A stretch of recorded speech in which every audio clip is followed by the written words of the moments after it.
네, 에레미야 31장의 말씀을 묵상하겠습니다. 에레미야 30장에서 33장의 말씀을 위로의 책이다, 그렇게 얘기를 합니다. 에레미야 전체가 굉장히 좀 슬픈 말씀들이 많이 있잖아요. 근데 그 안에 또 위로의 말씀을 담고 있습니다. 오늘은 특별히 본문에서 하나님이 베푸시는 회복의 사랑, 회복의 은혜에 대해서 말씀을 하고 있죠. 31장에 보면 회복이라는 단어가 나오지는 않지만 그 속에 회복의 이야기들이 많이 담겨 있죠. 어제 이명 목사님께서 말씀해 주셨는데 31장 4절에 보면 천하 이스라엘아 내가 다시 너를 세우리니 내가 세움을 입을 것이요 내가 다시 서고를 들고 즐거워하는 자들과 함께 춤추며 나오리라. 5절에 보면 내가 다시 사마리아 산들에 포도나무를 심되 심는 자가 그 열매를 따기 시작하리라. 이 다시라는 표현이 이 두 절에 세 번이나 반복이 되죠. 다시라는 거, 이건 회복을 의미하죠. 회복. 다시 시작하게 하시고 또 다시 세우시는 하나님의 은혜, 굉장히 좋은 은혜죠. 우리가 무너져 내리고 또 실패하고 우리 인생의 파산을 경험하는 것 같았는데 하나님이 다시 세우신다, 다시 회복시킨다 메시지가 예레미야의 사실 보석 같은 메시지인 것을 보게 됩니다. 오늘도 이제 회복에 대해서 말씀을 주고 계십니다.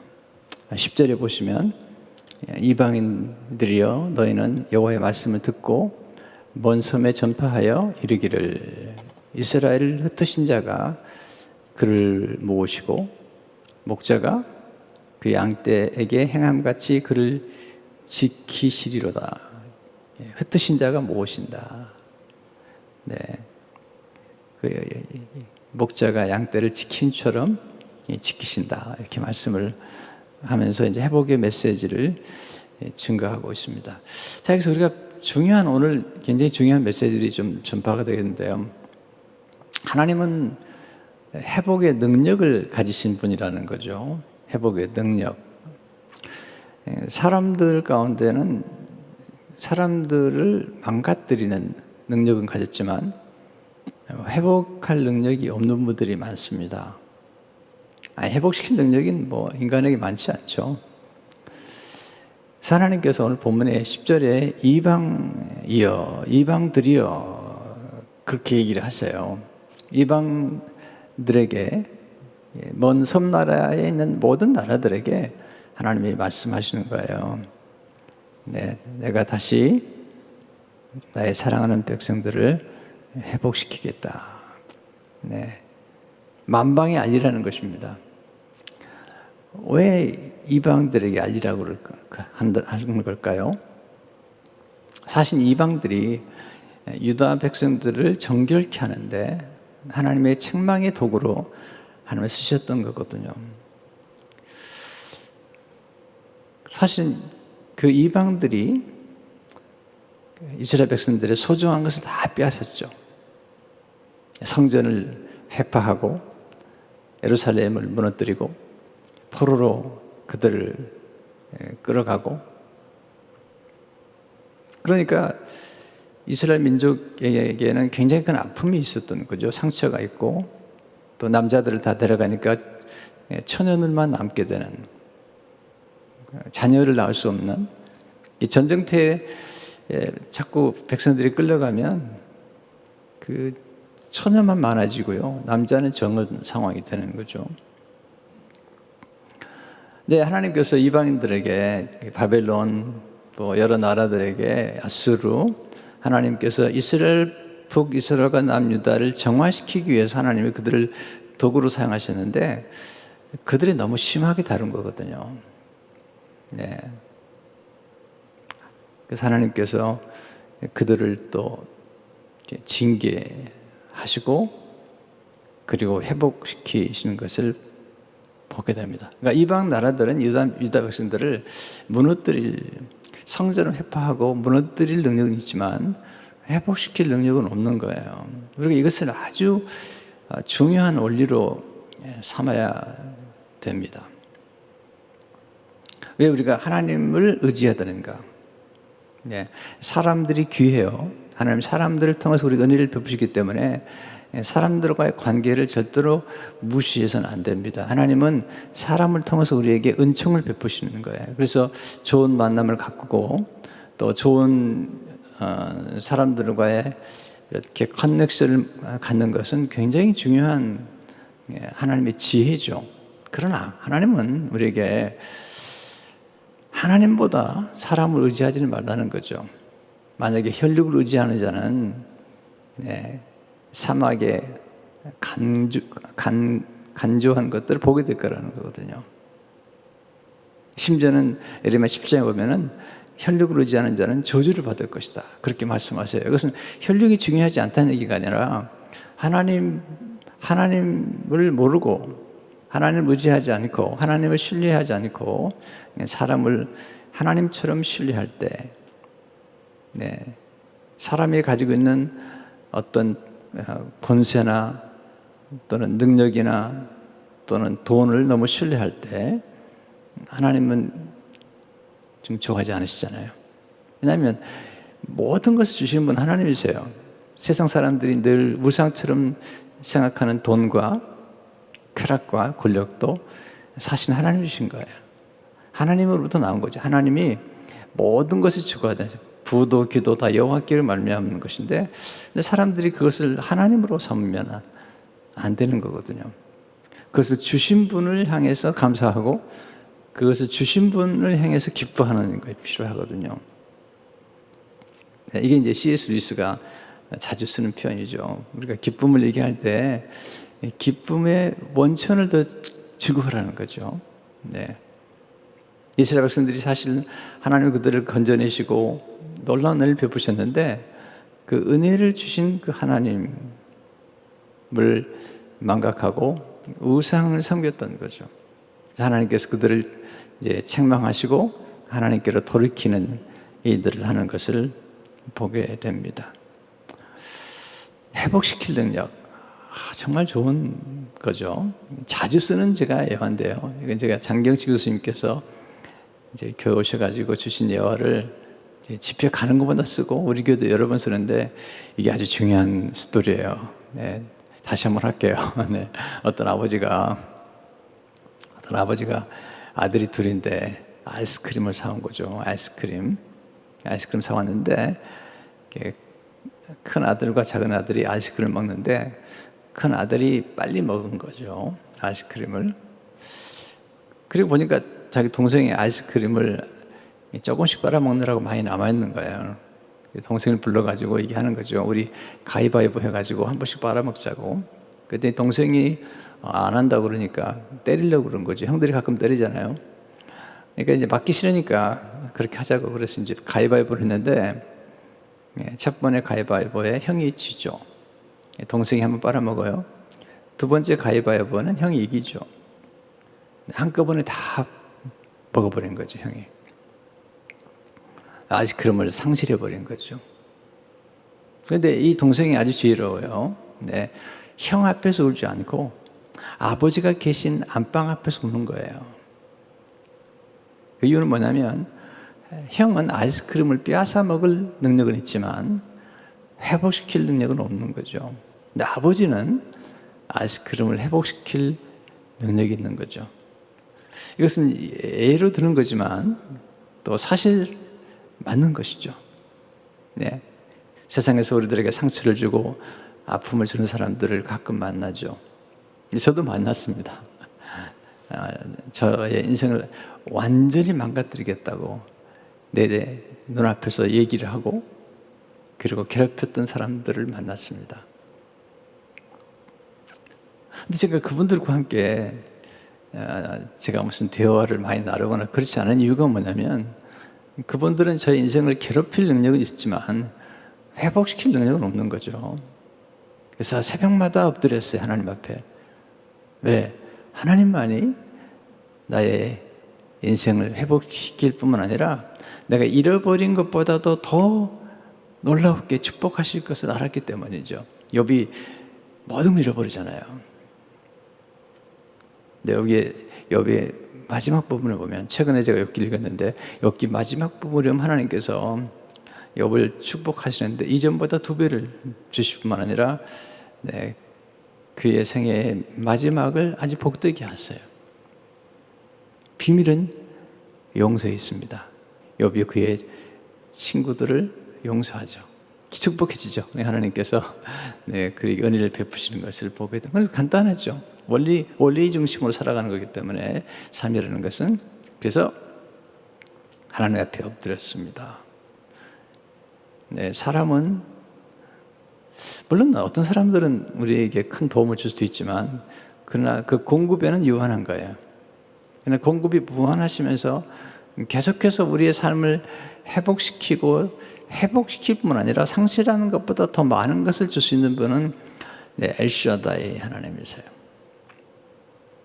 사실 제가 오늘 산호세 온누리교회에 가서 설교를 해야 되는 때인데 이 코로나 바이러스 때문에 못 가고 지금 거기는 온라인으로 집회를 하고 있어요. 제가 설교를 미리 지금 보내가지고 온라인으로 지금 설교가 아마 나오고 있을 거라는 생각이 드는데요. 룻기를 주로 강의하거든요. 룻기에 보면 나옵니까? 자기 남편과 2 아들을 잃죠. 그리고 룻이라는 여인도 젊은 날에 과부가 되죠. 잃어버렸어요. 근데 누가 회복시키죠? 하나님만이 하시는 거죠. 하나님만이. 근데 잃어버린 것보다도 더 많은 걸 주세요. 더 좋은 걸 주세요. 이게 하나님이 하시는 일들이거든요. 하나님께서 지금 이스라엘 백성들을 회복시키는 중에 그런 일을 계획하고 계시는 것을 보게 됩니다.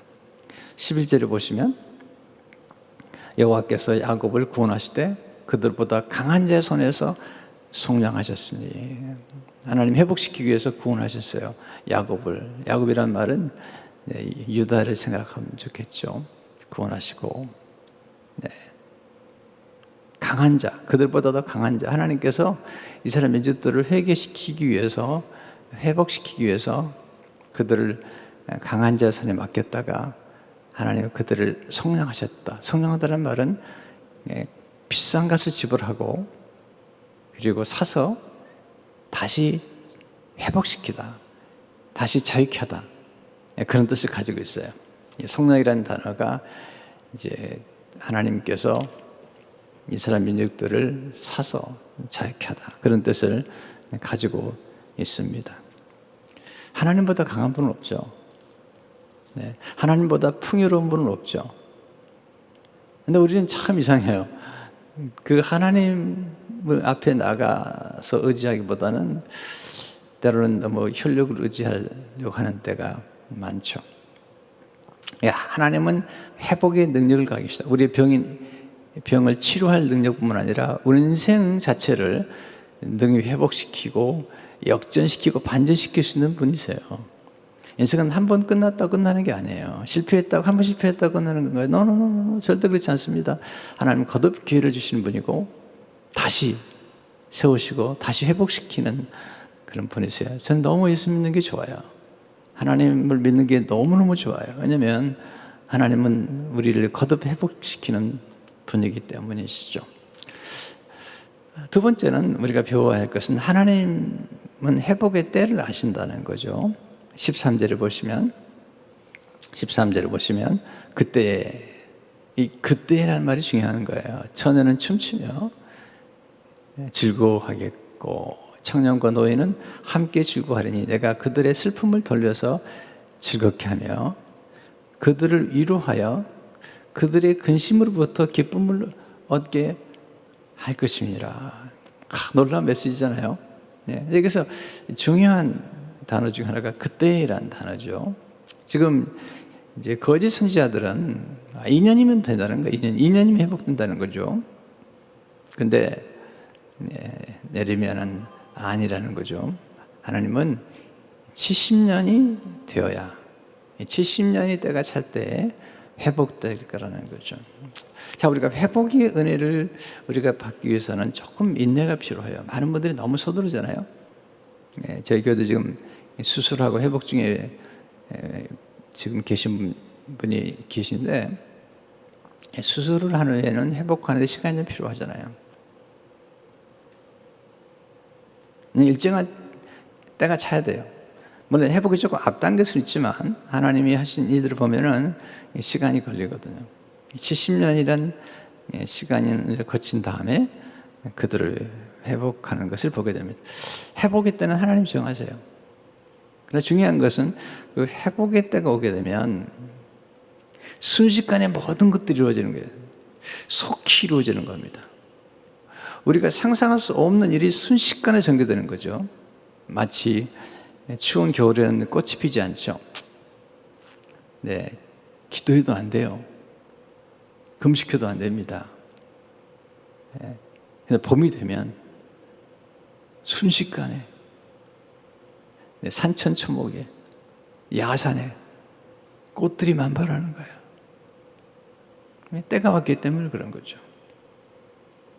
근데 하나님의 때는 하나님이 정하시는 거죠. 예수님이 오신 것도 때가 참에 꽉 찼다는 거죠.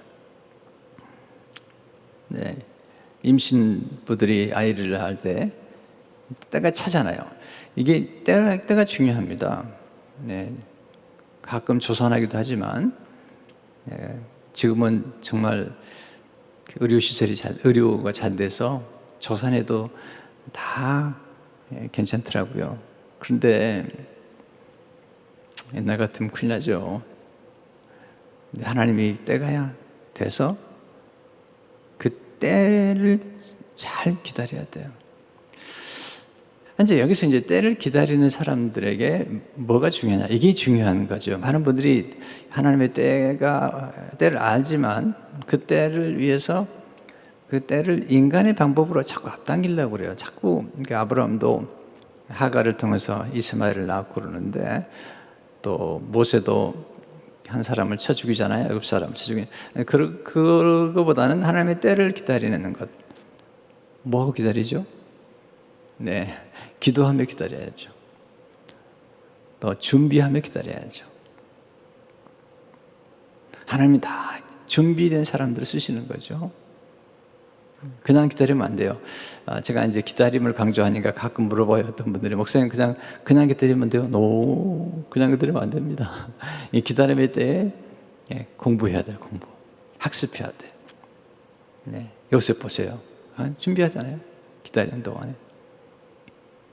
다윗도 공부하잖아요. 인생 공부를 하는 거죠. 그 때를 기다리는 게 필요해요. 하나님이 가장 역겨워하는 것 중 하나가 뭐냐면 조숙한 성장이라는 거예요. 조숙한 성장. 너무 빠른 성장 아니죠. 네. 하나님이 충분히 준비된 사람들에게 복을 주실 때 그 복이 유지가 되는 거예요. 요셉은 13년 동안 철저하게 준비했기 때문에 그 복을 잃어버리잖아요. 복을 계속 키워나가는 것이죠. 다윗도 보세요. 얼마나 시련이 많았습니까? 모세도 얼마나 시련을 거치는 거죠. 때가 찼을 때, 때가 차니까 놀라운 일들이 벌어지는 거죠. 그때. 근데 사실 그때가 고난의 때죠. 그 고난의 때는 힘들어요. 15절 16절을 보시면 여호와께서 이와 같이 말씀하시니라, 라마에서 슬퍼하며 통곡하는 소리가 들리니 라헬이 그 자식 때문에 애곡하는 것이라. 그가 자식이 없어져서 위로받기를 거절하는 도다. 여호와께서 이와 같이 말씀하시니라, 내 울음소리와 내 눈물을 멈춰라. 내 일의 싹을 받을 것인지 그들이 그의 대적에 땅에서 돌아오리라. 여호와의 말씀이니라. 자, 여기서 우리가 볼 수 있는 게 뭐냐면 이스라엘 백성들이 가졌던 상처와 아픔들이 있는 거죠. 자, 전쟁터에 나가니까, 남자들이 전쟁터에 나가 죽으니까 이 처녀가 아이를 가질 수가 없죠. 결혼해가지고. 자녀가 없는 거죠. 애곡하는 거죠. 네. 수고를 많이 해도 얻는 게 없는 거거든요. 라마에서 슬퍼하며 통곡하는 소리가 들리는 거죠. 하나님 말씀하시죠. 이제 때가 되니까 내 울음소리와 그리고 눈물을 멈추라는 거죠. 네, 하나님이 회복하시기 때문이죠. 18절에서 20절에도 보시면 에브라임이 스스로 탄식함을 내가 분명히 들었노니 주께서 나를 징벌하시며 멍에 익숙하지 못한 송아지 같은 내가 징벌 받았나이다. 주는 나의 하나님 여호와이시니 나를 이끌어 돌이키소서 그리하시면 내가 돌아오겠나이다. 에브라임 북이스라엘을 가리키는데요. 탄식한다는 거죠. 하나님이 징벌하셨는데 이 멍에에 익숙하지 못한 송아지 같은 내가 보세요. 송아지에게 멍에를 씌우죠. 근데 송아지가 이 멍에 익숙하지 않으니까 자꾸 주인의 말을 안 듣는 거죠. 그냥 매를 맞는 거죠. 이렇게 이 멍에를 잘 씌워서 멍에를 가지고 지금 밭을 가는데 이 송아지가 이제 멍에에 익숙하지 않으니까 훈련되지 않으니까 자꾸 함부로 가는 거죠. 곁길로 가는 거죠. 그러니까 이제 주인이 매를 때리는 것처럼 하나님께서 이스라엘 백성들을 그렇게 징벌하셨다는 것입니다. 에브라임 스스로 탄식하는 거죠. 그리고 주는 나의 하나님 여호와시니 나를 이끌어 돌이키소서 그리하시면 내가 돌아오겠나이다. 이게 하나님이 그들을 사랑하셔서 책망하는 거죠. 19절을 보시면 내가 돌이킨 후에 뉘우쳤고 내가 교훈을 받은 후에 내 볼기를 쳤사오니 이는 어렸을 때 치욕을 짐으로 부끄럽고 욕됨이다 하도다. 참 이거 굉장히 중요한 것 같아요. 이렇게 하나님이 책망과 징벌을 받았을 때 돌이킨다는 건 참 중요한 거거든요. 20절을 보세요. 에브라임은 나의 사랑하는 아들 기뻐하는 자식이 아니냐. 내가 그를 책망하여 말할 때마다 깊이 생각하노라. 그러므로 그를 위하여 내 창자가 들끓으니 내가 반드시 그를 불쌍히 여기리라. 여호와의 말씀이니라. 하나님이 에브라임과 야곱을 돌이키기 위해서 책망하고 그런데 보니까 너무 그들이 탄식하고 눈물을 흘리는 거죠. 고통 중에 있었던 거죠. 하나님께서 그들을 향한 사랑 때문에 책망은 했지만 하나님이 좋은 길로 가라고 징벌은 했지만 마음이 아픈 거죠. 네, 사랑하는 아들을 아버지가 훈육하고 그리고 징계할 때 마음이 아프죠. 사랑하기 때문에.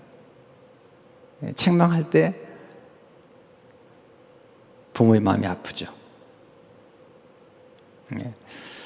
그 사랑을 얘기하는 것을 보게 됩니다. 그러니까 하나님은 하나님의 때가 있고요. 그 회복의 때가 이제 이스라엘 백성들이 회개하고 하나님께 돌아올 때 그 기간 동안에 회개해야죠. 잘못된 것을 바로잡고 하나님께서 축복하실 수 있는 그 그릇을 예비시킨 것을 보게 됩니다.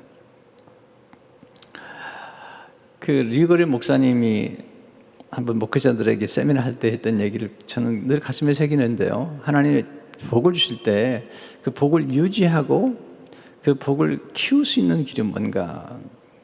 리거런 목사님이 이제 복을 많이 받으신 분이잖아요. 근데 그분이 그런 얘기를 하는 거죠. 어떻게 가능한가? 세 가지를 얘기해요. 하나는 humility, 겸손. 겸손해야지 복을 지키는 거예요. 교만하면 복을 못 지키는 겁니다. humility. 두 번째는 maturity. 끝에가 t로 끝나요. 네, 성숙하라는 거죠. 미숙하면 자꾸 이기적이 되잖아요. maturity. 그래서 우리가 하나님 주신 축복을 계속 가꾸려면 우리는 겸손해야 돼요. 엎드려야 돼요. 자꾸. 내가 뭘 받았다면 그 내가 받은 것의 출처를 기억하는 게 겸손이에요. 내가 은혜를 받았어요. 어떤 분에게 사랑을 받았어요. 그럼 그분에 대해서 감사해야지 물론. 그러나 그분을 통해서 역사하신 하나님께 감사해야죠. 이게 원출처를 찾고 찾아내는 게 겸손이에요. 내가 뭐 관계를 잘 가졌기 때문에 그런 게 아니죠. 하나님이 은혜를 베푸신 거죠. 뿐만 아니라 생각이 자꾸 성숙해질 필요가 있어요. 세 번째가 중요한데 유니티라는 거죠. 하나가 됨. 하나님과 하나 되고 가정이 하나가 되고 교회가 하나가 될 때 주신 축복들을 지키고 그리고 키우고 그리고 머트리티는 뭐냐면 나누는 거예요. 네. 이기적인 것은 축복이 아니에요. 축복은 사명이기 때문에 하나님이 주신 것들을 계속 키우려면 나눔이 있어야 돼요. 여러분 성숙하지 않으면 나눔이 없어요. 성숙한 사람만이 나눔이 있고 그리고 나눔 속에서 부요함이 있는 거예요. 내적인 부요함이 있는 것이죠. 그래서 하나됨을 늘 지켜야 돼요. 네. 제가 그 리고른 목사님의 그 참 소중한 조언들을 자주 가슴에 새겨요. 네. 늘 겸손의 길이 뭐죠? 자꾸 배워야 돼요. 네. 배우지 않으면 사람이 고집스러워져요. 자기 경험을 전부로 생각해요. 네. 우리는 자기 경험이 전부가 아니에요. 우리가 여러 사람의 경험을 우리가 공유하려면 책을 봐야 돼요. 왜냐하면 책을 보면 내가 경험하지 않은 간접 경험들을 많이 하게 돼요. 근데 책을 아는 사람들은 자기 경험이 전부예요. No. 그렇지 않습니다. 여러분 전 세계를 보십시오. 전 인류 역사를 보셔야 됩니다. 네. 지금도 팬데믹에서 예배당에서 예배를 드리는 것을 아주 강조하는 분이 계신데 물론 강조해야죠. 그러나 역사를 모르는 것 같아요. 여러분 이스라엘 역사가 바벨론 포로로 끌려가서 그들이 그 바벨론에서 예배를 드렸던 역사를 기억하시나요? 성전에서 예배 못 드렸습니다. 그리고 흑사병이 났을 때 어떻게 됐죠? 그러니까 우리는 과거의 역사를 통해서 알아야 뿐 아니라 다양한 시각에서 볼 수 있는 저는 하나님 너무 좋으세요. 왜냐하면 하나님이 너무 다양하세요. 다 품으시는 거예요. 네.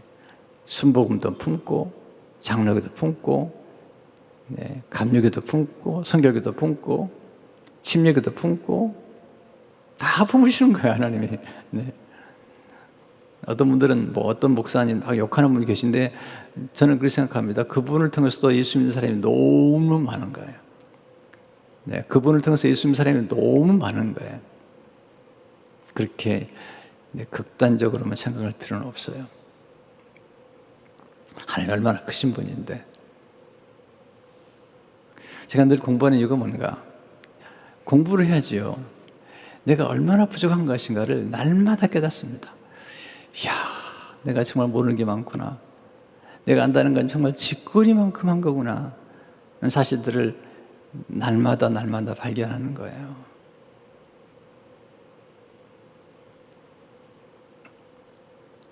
회복 중요하죠. 네. 그렇다고 성전 예배가 나쁘다는 얘기 아니에요. 하나님이 그걸 회복시키는데요. 자, 세 번째 하나님의 회복의 장소를 정하셨죠. 12절을 보니까 그들이 와서 시온의 높은 곳에서 찬송하며 여호와의 복 곧 곡식과 새 포도주와 기름과 어린 양의 때와 소의 때를 얻고 크게 기뻐하리라. 그 심령은 물된 동산 같겠고 다시는 근심이 없으려다 할지어다. 이 시온산이 뭐죠? 성전이죠. 성전. 그러니까 성전 예배가 회복되는 것입니다. 성전 예배가 회복이 되고 또 하나님의 임재와 영광이 드러나는 것입니다. 지금으로 말하면 교회입니다. 그러나 여기서 교회에 대해서 우리가 오해해서 안 될 것이면 교회를 꼭 건물이라고 주장하면 안 됩니다. 교회는 그리스도인들이 모여서 두세 사람이 내 예수 이름으로 모인 곳이 공동체입니다. 또 지금 우리가 온라인으로 예배를 드리는데 온라인으로서 서로 연결되어 있는 이런 때도 이것도 지금 교회입니다. 교회. 물론 빨리 와서 함께 공동체 예배를 드리고 싶죠. 지금 공동체가 아니나요? 공동체 하고 있는 거예요. 줌에서 미팅 갖고 성경 공부 갖고 또 수요일마다 심야 기도를 갖고 새벽 예배, 금요 예배 다 뭐 하고 있지 않습니까?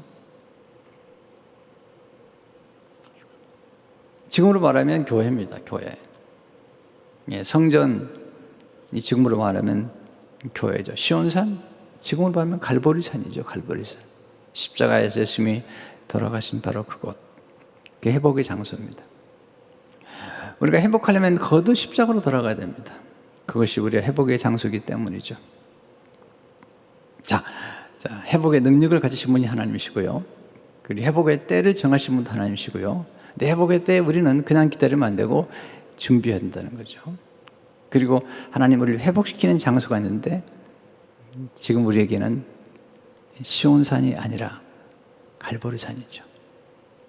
그리고 교회죠. 거기서 하나님께서 모든 것을 회복시키는 거죠. 교회가 중요합니다. 네. 그리고 그리스도인의 모임 자체가 중요하죠.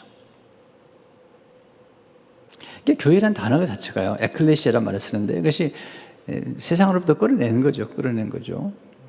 그러니까 그 자체가 건물을 의미하는 게 아니죠. 저는 건물이 중요하다는 생각을 해요. 때로는요. 그러나 건물 없이 예배드리는 사람이 얼마나 많아요. 교회들이요. 그러니까 건물이 없지만 모이는 사람, 그리스도인의 공동체, 그리스도의 몸, 이게 진정한 교회의 모습이죠. 물론 그런 모임을 갖기 위한 건물이 필요한 거기 때문에 저희도 이렇게 건축을 했지만, 그래서 처음부터 여러 번 얘기했어요. 교회가 비록 건물이 필요하지만, 꼭 건물을 우리가 건축해야만 교회라고 얘기할 수는 없죠. 제가 놀라운 사실 경험에서 한번 제가 건축하는 중에 그런 설교를 했더니 한 청년이 그러더라고요. 자기가 정말 이제 예수 믿겠다는 거예요. 목사님이 진실을 말해줘서. 성전을 건축하는 중에 건물이 교회가 아니라고 말씀 주셨는데 제가 진짜로 은혜를 받았다는 거예요.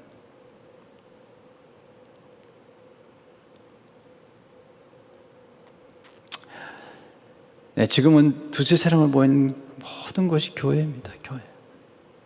여러분 가정에서 두세 사람 이상이 모여서 예배드리고 또 혼자 사십니까? 성부와 성자와 성령 하나님이 같이 있는 거예요. 그러면 네 분이 예배드리는 거예요. 혼자서 예배드립니까? 거기에 성부 하나님, 성자 예수님, 성령 하나님이 같이 계시는 거죠. 자, 네 번째는 하나님은 회복의 기쁨을 주시는 거죠. 12절에서 14절을 보시면 굉장한 기쁨을 주시고 그들이 와서 시온의 높은 곳에서 찬송하며 여호와의 복 곧 곡식과 새 포도주와 기름과 어린 양의 때와 소의 때를 얻고 크게 기뻐하리라. 그러니까 하나님이 회복시킬 때 경제적으로 회복을 시키는 거예요. 환경적으로. 이거 중요합니다. 하나님이 성령이 임하시게 되면 놀라운 것은요, 성령이 임하시게 되면 그 성령의 역사와 함께 항상 경제적인 축복도 따라왔다는 거죠. 조금 더 띄워주세요. 그 심령은, 그리고 이제 동시에 우리의 마음이, 우리의 영혼이, 심령은 물된 동상 같겠고 다시는 근심이 없으려다 할지어다. 하나님 축복하시니까 그런 놀라운 일들이 전개가 되죠. 13절. 그때 처녀는 춤추며, 여러분 처녀는 수줍어하기 때문에 춤을 춰도 몰래 추지만 모여서 즐거워하겠고 청년과 노인은 함께 즐거워하리니. 원래 노인들은 참 춤 잘 안 춥니다. 나이가 들어가는데 이렇게 춤을 추게 되면 좀 그렇잖아요. 그런데 노인도 이 기쁨을 회복시켜 주신 거예요.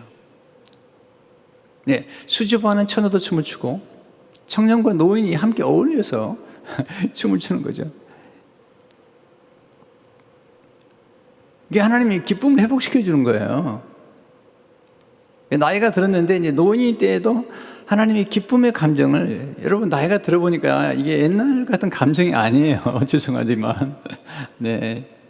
20대, 18, 10대에 정말 그냥 누구 보기만 해도 가슴이 화끈거리고 얼굴이 빨개지고 또 뭐 손만 닿아도 그냥 막 몸이 후끈거리는 그런 게 아니에요. 나이가 들어가니까. 그런 감정들은 점점점 이제 멀어져 가는 거죠.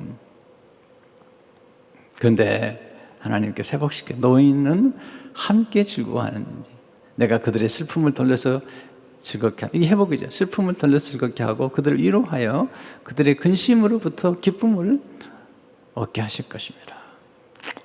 하나님이 회복이 너무 좋은 거죠. 왜 회복이 되면 이렇게 더 기뻐할까? 이게 또 중요한 겁니다. 우리가 회복을 됐을 때 기뻐하는 것은 상실의 아픔을 경험했기 때문이에요. 자, 건강을 잃었어요. 수술도 했어요. 근데 회복이 됐습니다. 너무 기쁜 거죠. 너무 기쁜 거죠. 왜? 옛날에 상실했을 때 경험했던 아픔을 알기 때문에. 자, 왜 가끔 우리가 상실이나 고난과 고통이 필요할까? 그때 우리의 감각이 민감해지기 때문이에요. 여러분, 사랑의 반대는 미움이 아닙니다. 무관심이죠. 기쁨의 반대는 슬픔이 아닙니다. 기쁨의 반대는 무감각입니다. 무뎌져 버린 것입니다. 그래서 이게 번영의 때 조심해야 되겠는데, 번영의 때는 모든 게 무뎌져 버리거든요. 좋아하는 게 없고 즐거워진 게 없어집니다. 다 잃어버렸기 때문에. 가진 게 많은 사람들을 보면은 참 때로 가진 게 많은 사람은 부럽기도 하지만 불쌍하기도 해요. 원하는 게 없으니까. 네. 근데 보세요. 우리가 슬픔과 고난과 역경을 겪게 되면 그때 우리의 모든 감각이 살아납니다. 아프지 않았던 것이 이제 아프기 시작합니다.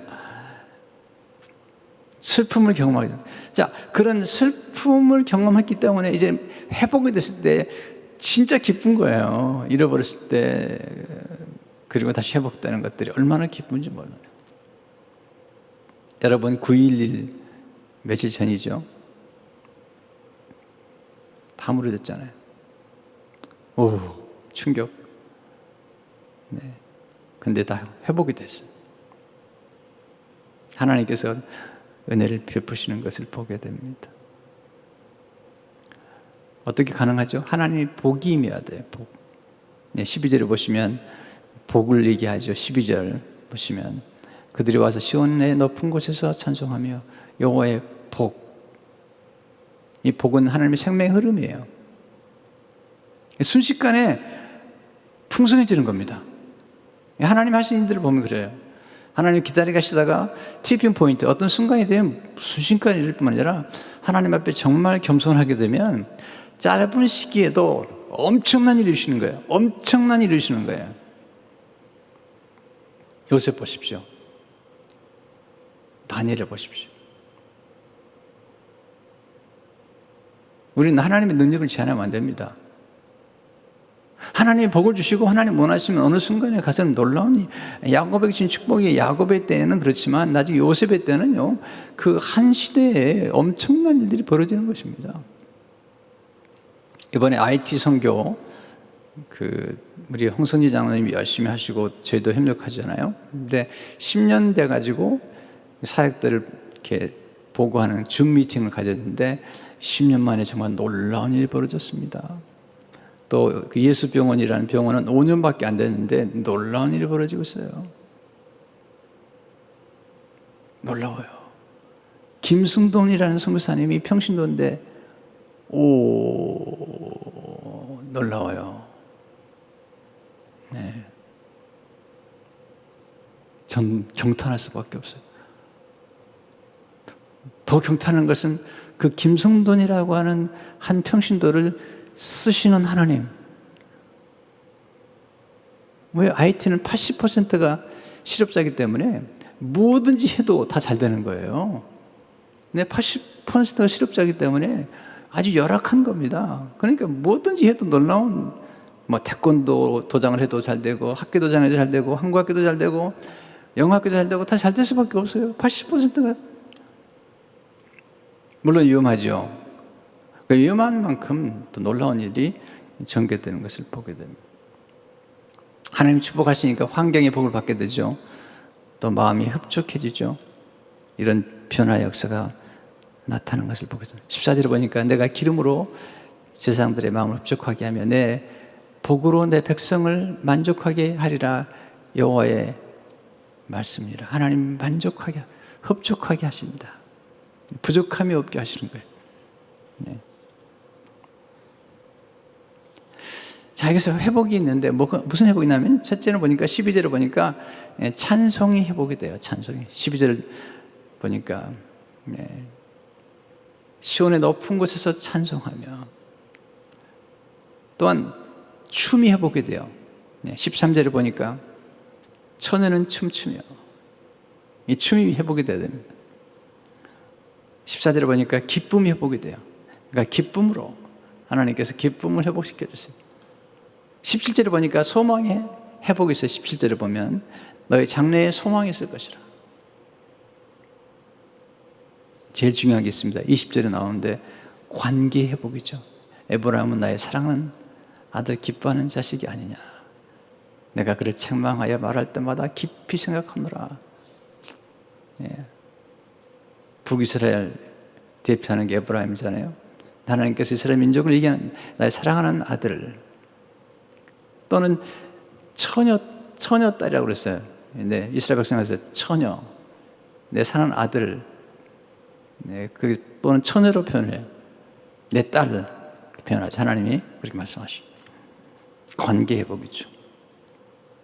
9절도 보면 나는 이스라엘의 아버지요 에브라임은 나의 장자니라.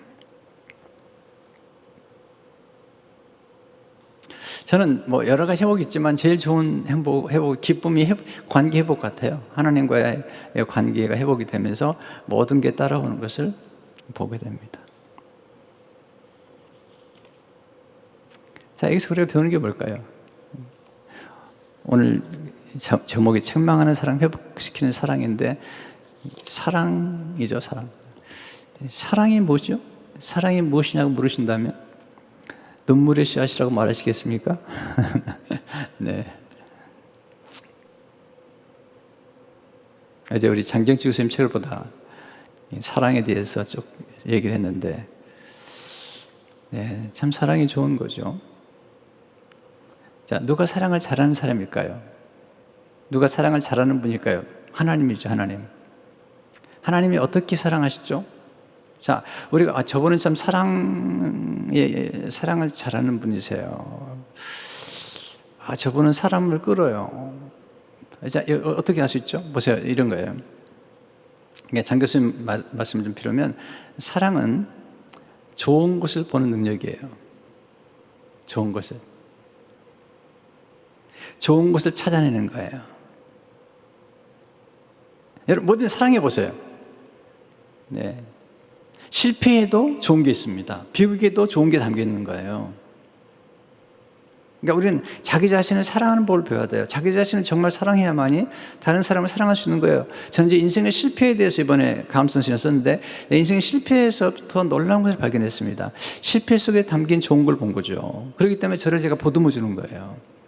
실패했다고 실패자가 되는 건 아니잖아요.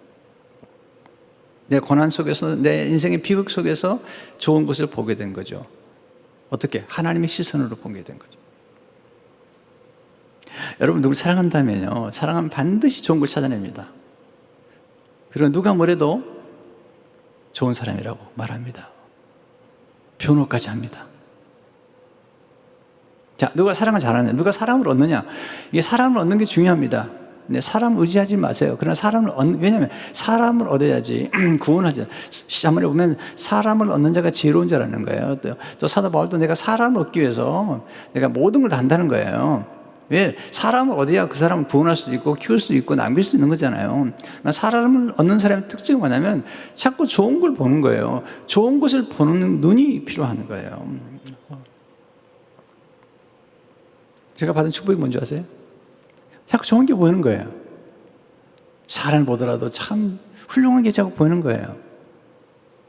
사랑이란 무엇이냐? 사랑이란 사람들 안에 있는 좋은 것을 보고 말해줌으로 그 사람 안에 있는 최선의 능력을 끌어내는 예술. 이게 좋은 거예요.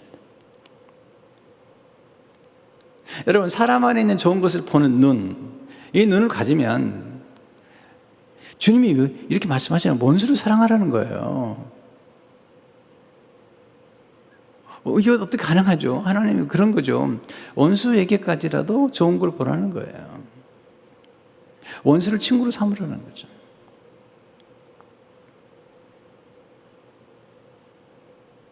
사랑이 또 뭐죠? 화해의 능력이죠. 갈등, 여러분, 결혼생활 하다 보면요. 처음에 연애할 때하고도 달라요. 연애하고 나면, 연애 동안은 모르는데, 결혼식만 하려고 해도 싸웁니다. 네. 결혼식만 하려고 해도 싸워요. 거기다 이제 결혼까지 하잖아요. 그러면 이제 가까워지니까, 익숙해지니까 자꾸 싸우는데, 이 싸워도 괜찮아요. 화해할 능력만 있으면 괜찮아요. 네, 거기서 성숙해 가니까. 지금 하나님이 이스라엘 백성들과 화해하는 거잖아요. 이 화해의 장소가 십자가잖아요. 사랑의 능력이, 저분 좀 사랑하는 능력이 있어. 저 사람 품이 넓어. 이거 뭐죠? 화해할 능력이 있다는 거예요. 저는요, 어떤 책을 보더라도 좋아요. 왠지 아세요? 그 책 속에 좋은 걸 찾아내기 때문이에요. 여러분, 책은 안 읽습니까? 어떤 사람이 책을 쓸 때는 굉장한 연구를 한 거예요. 굉장히 노력을 하는 거예요. 그리고 책을 쓰는 거예요. 책을 그냥 쓰는 게 아닙니다. 거기다 두꺼운 책 보세요. 그냥 쓰는 게 아닙니다. 저는 겸손하게 책을 찾아갑니다. 그리고 겸손하게 책에서 많은 걸 배웁니다. 교만하면 못 배워요. 비판하면 눈이 어두워져 버립니다. 책을 향해서 겸손하고, 책을 쓴 저자를 향해서 겸손하기 시작하면 좋은 게 자꾸 보입니다. 엄청나게 보입니다. 여러분, 설교를 듣는 것도 마찬가지예요. 또 성경 공부를 배우시는데 요즘 우리 목사님들에게 배우신 분들이 겸손해야 돼요. 그래야지 많은 걸 배우는 거예요. 네, 그리고 설교를 들을 때도 마찬가지예요. 설교 중에 정말 어떤 것이든지 간에 가장 좋은 것을 찾아내야 돼요. 그걸 나눠야 돼요. 이게 사랑의 절정이죠. 사랑이라는 것은 무엇이냐? 사랑이라는 것은 사람들 속에 있는 좋은 것을 보고 그것을 말해줌으로 좋은 반응을 끌어내는 능력, 이게 사랑의 예술인 거죠. 칭찬해 주는 것. 어떤 분은 칭찬 너무 인색해요. 네. 그건 사랑하는 걸 모르는 거예요. 남을 칭찬하는 데 인색하는 것은 자기를 칭찬하는 데 인색한 거예요. 여러분, 자화자찬한 얘기가 아니라 자기 스스로 안에 있는 선한 것을 볼 수 있어야 돼요. 하나님의 안목으로. 그래야지 우리가 자기 자신을 진정히 사랑할 수 있고, 자기를 진정히 사랑하는 사람만이 다른 사람을 사랑할 수 있어요. 그래서 상대방 안에 있는 최선의 것을 끌어낼 수 있는 사람, 이런 사람이 사랑의 사람이라는 거죠. 이렇게 하나님이 그렇게 하신 하나님께서 이스라엘 백성들이 지금 범죄해서 우상을 숭배하고, 그런데 고엘처럼 그렇게 창짓을 하지만 하나님은 계속 좋은 걸 보고 계시는 거예요. 네, 왜? 그들을 통해서 예수님이 오실 거니까. 여기 31장 마지막 보면 내가 새 언약을 세운다고 그래요. 그분이 오시면 모든 죄를 다 사한다는 거예요. 모든 불의를 기억하지 않는다는 거예요. 지금 하나님 이스라엘 백성을 볼 때 그냥 보신 게 아니에요. 그들 안에, 유다 족속 안에 오실 예수 그리스도, 그리고 그들을 통해서 이루어질 십자가의 놀라운 사실을 보고 계신 거잖아요. 자, 십자가를 볼 때 뭘 보시나요? 네, 놀라운 하나님의 스토리를 볼 수 있잖아요. 여기에서.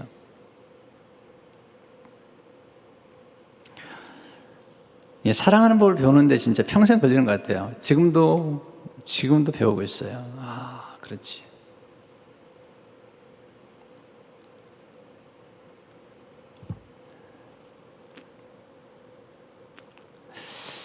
여러분,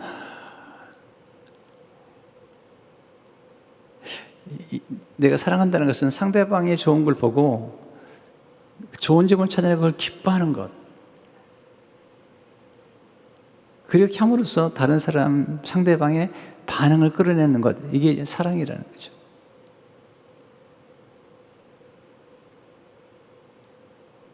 제가 이제 선조들을 키워보니까요. 제가 선조들을 객관적으로 보게 되면 무슨 부족한 점이 있겠죠.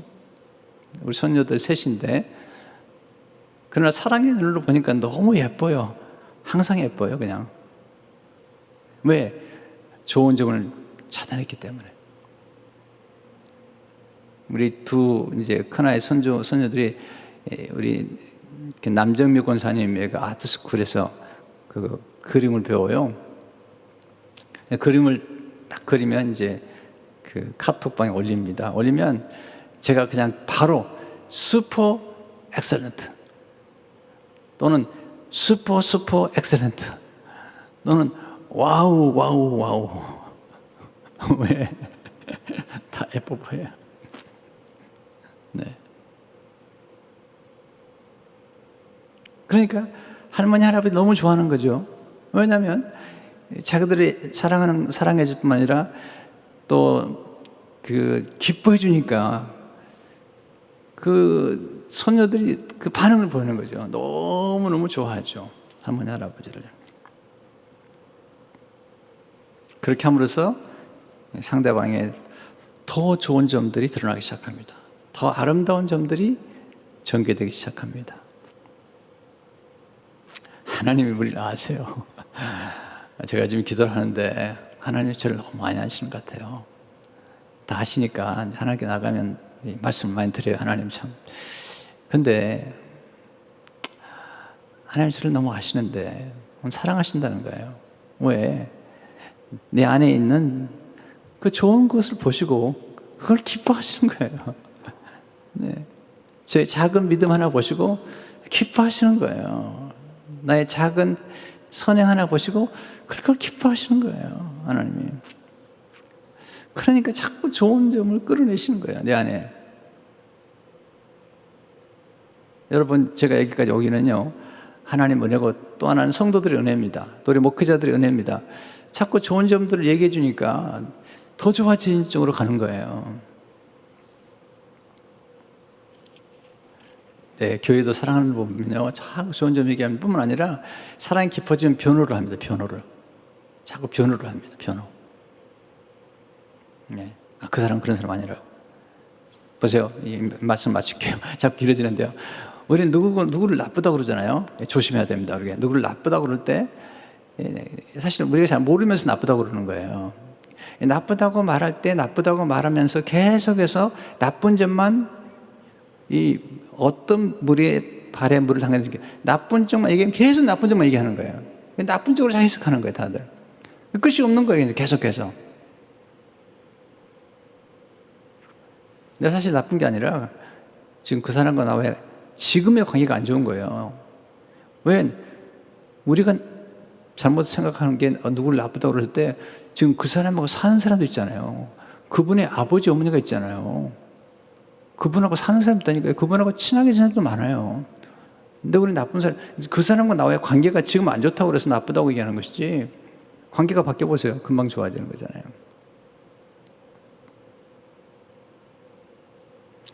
여러분, 사랑이라는 것은 상대방에 대한 무한한 존경, 무한한 이해, 그리고 선한 것을 찾아내고 자꾸 말해줌으로써 그 상대방에서 좋은 반응을 끌어내는 능력, 그리고 더 중요한 것은 화해의 능력, 이게 중요한 거죠. 목사님, 그거 다 아는데 꼭 얘기해야 됩니까? 여러분, 그건 인간을 모르는 거예요. 제가 설교할 때마다 느껴요. 설교 끝나고 나면 때로 많이 공허해요. 설교를 잘했나? 내가 좀 실수하지 않았나? 이제 누군가가 격려를 해주면 안심이 돼요. 네.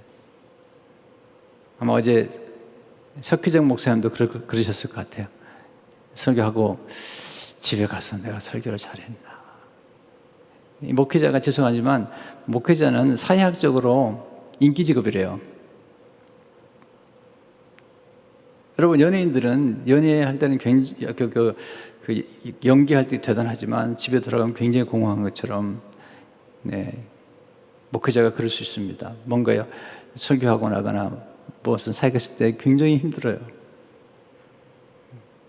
근데 그때 누군가 한마디 위로해 주는 말, 그게 굉장히 우리에게 도움이 되죠. 그렇게 함으로써 우리 안에 있는 더 좋은 것들이 자꾸 끌어나오게 됩니다. 네, 성도 여러분, 오늘 새벽에 여전히 하던 대로 길게 새벽 기도를 제가 인도했습니다. 그러나 너무 중요하기 때문에. 왜? 살아가면서 사랑하고 사랑받는 것보다 중요한 게 없잖아요. 근데 어떻게 사랑을 받냐는 거예요. 먼저는 사랑해야죠. 어떻게 사랑하죠? 상대방의 좋은 걸 찾아내라는 거예요. 그리고 그것을 기뻐해 주라는 거예요. 너무 좋다고 말해주라는 거예요. 그때 사랑은 절정이 이르는 거예요. 함께 기뻐하면서. 그럴 때 상대방의 더 좋은 것들을 자꾸 끌어내는 거예요. 하나님 우리를 그렇게 사랑하세요. 예수님 십자가가 그런 것이 다시 시작하고 회복하게 할 뿐만 아니라 우리에게 있는 믿음 하나 보시고, 예수 믿는 믿음 하나 보시고, 네, 하나님의 자녀를 삼으신 거예요. 딱 한 가지. 뭐 공부 잘한 거 본 게 아닙니다. 뭐 돈 있고 본 게 아닙니다. 네, 하나님의 아들 예수를 믿는 그 믿음 하나 보시고 됐다는 거예요. 그리고 마음껏 축복해 주신 분이 하나님이세요. 이게 예레미야의 메시지입니다. 왜? 예레미야가 마지막 가르치는 분은 그리스도시거든요. 새 언약을 이루실, 십자가에서 새 언약의 피를 흘리심으로 우리의 죄를 다시 기억도 안 하시고 도말하시는 놀라운 하나님의 사랑이라는 것입니다. 기도하겠습니다.